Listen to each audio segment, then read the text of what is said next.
guys, tuloy natin yung ating ginagawa kasi hindi tayo nakapag-video. Mayroon pala tayong ginawang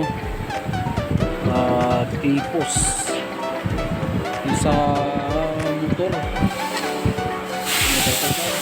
Ito guys, marami yan. Hindi ito maluktot kasi binangga daw ng anak sa tricycle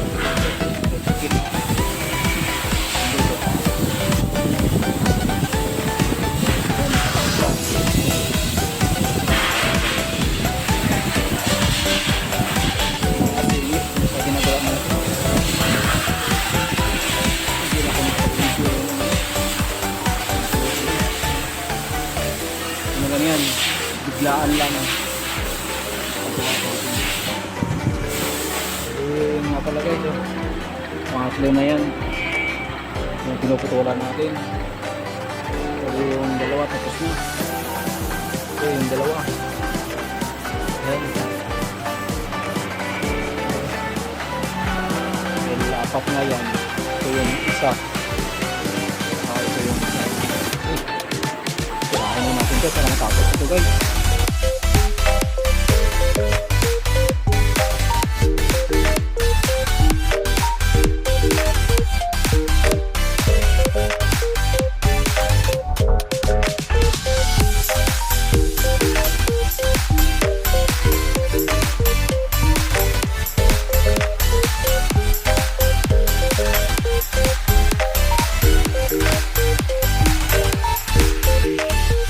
So ayun guys, tapos na siya. Yan, finish na yan guys. Ready to use na yan. Siya nga pala guys, kaya matagal natin ginawa dahil hindi tayo pwede makapagpakain ng malaki dahil sa maliit lang yung ipit niya. Maliit lang yung ipit, kaya maliit lang din yung pakain natin para kakayanin ng pangipit. So ayun guys, tapos na, 4 na piraso.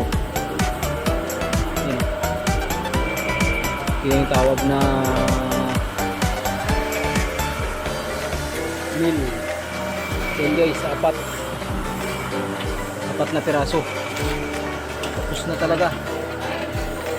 Yan, masarap natin dito.